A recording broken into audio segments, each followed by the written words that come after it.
हम जानेंगे register in series क्या होता है, जो कि फुल डिटेल में होगी ये वीडियो, तो अंत तक जरूर बनिए।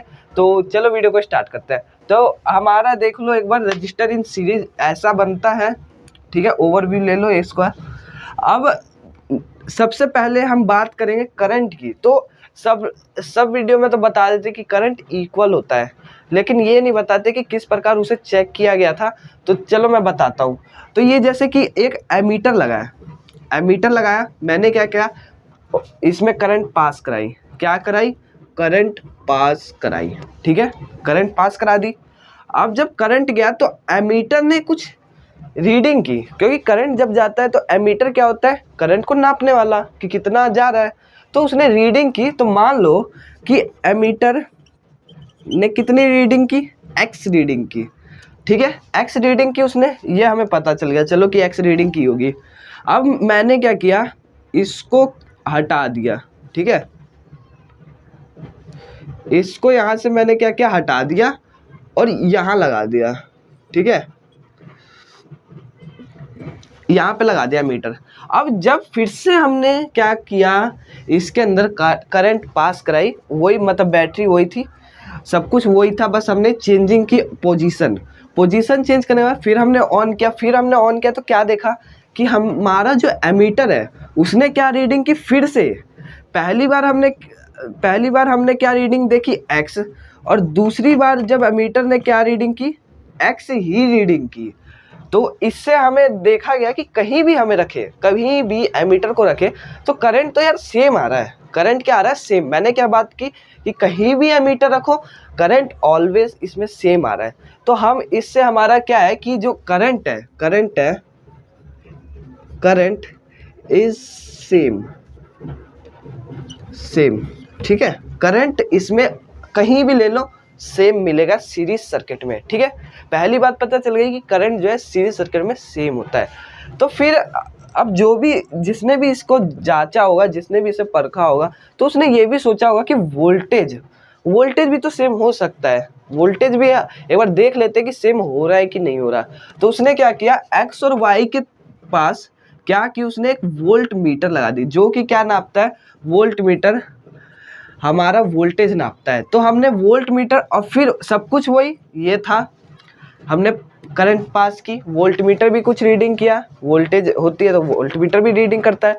तो उसने क्या की, कुछ रीडिंग की, अभी पता नहीं है। तो वोल्ट मीटर ने मान लो कि वाई रीडिंग की होगी, ये वोल्ट मीटर एस मान लो, एस, क्योंकि ये पूरे सबका है तो मैंने एस दे दी, ठीक है। वी एस, वोल्ट मीटर ने क्या रीडिंग की? वाई है, ठीक है।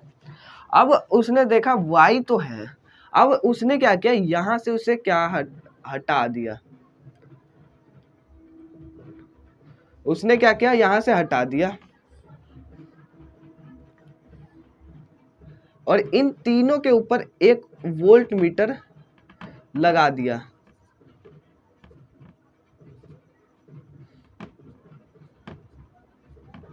ऐसे ही लगा दिया, इसका नाम दे दिया 1, इसका नाम दे दिया 2, इसका नाम दे दिया 3, ठीक है। ऐसे नाम दे दिया उसने।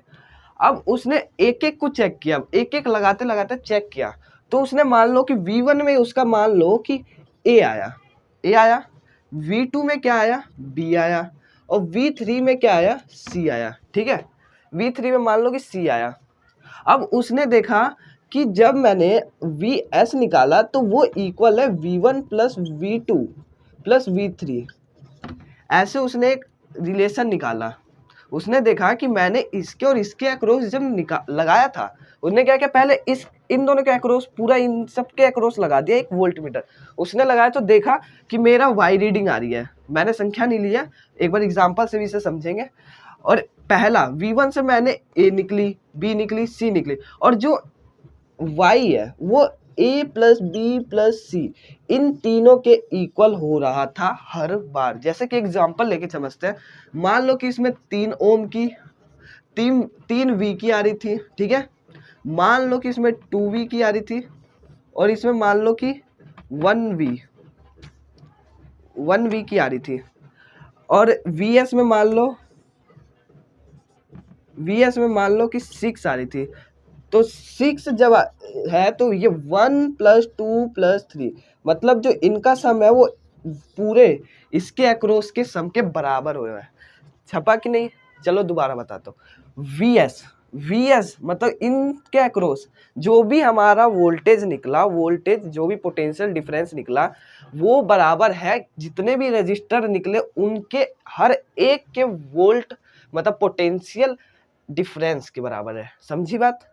कि जो भी मतलब इनके अक्रॉस में लगाया वोल्टमीटर जितना निकला और सबके अक्रॉस में लगा के उनका जब हमने सम किया तो इसके अक्रॉस के सम के बराबर आया। समझे? तो यहाँ तक तो चलो समझ गई। तो अब हमने ये भी पढ़ा है ओम लॉ, ठीक है? तो यहाँ तक आप समझ गए होंगे, तो आप पहले इसका स्क्रीनशॉट ले लो।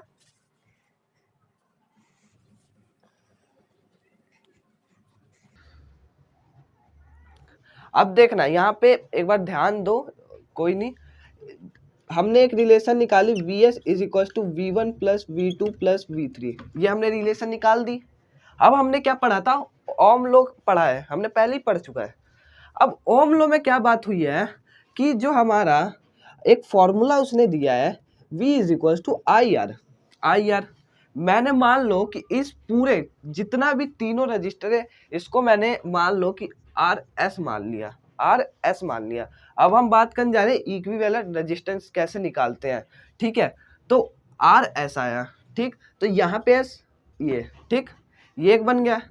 V1 का जब हम निकालेंगे वोल्टेज किससे निकाल देंगे? I R1 से, V2 का I R2 से, V3 का I R3 से। अब आप सोच रहे होंगे कि मैंने I में 1 2 3 या S क्यों नहीं लिखा? ये आपने सोच लिया होगा, लेकिन मैं पहले ही बता चुका हूँ कि करंट जो है सेम होता है रजिस्टर इन सीरीज सर्किट में, मैंने पहले बता दिया। तो ये देखो ऐसे मेरा निकला, तो जो Vs है वो किसके इक्वल हो गया? इसके इक्वल हो गया I RS। V1 इसके इक्वल हो गया I R1 plus I R2, ये भी हो गया, प्लस में I R3। अब यहाँ से देखो कि मैंने I कॉमन ले सकता हूँ, रजिस्टर अलग अलग है लेकिन I तो सेम है, तो I मैंने कॉमन उठा लिया, R1 plus R2 plus R3, ठीक है? I से I कैंसिल आउट हो जाएगा, सेम है, R3 R1 plus R2 plus R3, यही हमारा क्या है? इक्विवेलेंट रेजिस्टेंस, ठीक, यही हमारा इक्विवेलेंट रेजिस्टेंस है। तो हमने कैसे निकाला एक बार दोबारा कह देता हूँ। तो जब हमने एक ये रिलेशन निकाली तो सबका हमने क्या निकाला कि V किससे निकाल सकते हैं? ऐसे से निकाल सकते हैं। अब हमने इन्हीं की वैल्यू जो है ये सब है इसमें पुट करके I को कॉमन लिया और I से I काटा, तो हमारा इक्विवेलेंट रेजिस्टेंस निकल सकता है। ये पैरेलल में कभी काम नहीं दे, पैरेलल के लिए मैं नेक्स्ट वीडियो में उसका भी इक्विवेलेंट रेजिस्टेंस कैसे निकाल सकते हैं मैं बताऊंगा। ये सिर्फ सीरीज सर्किट के लिए, सीरीज सर्किट के लिए ही है, ठीक है? तो अब आप इसका एक स्क्रीनशॉट ले लो।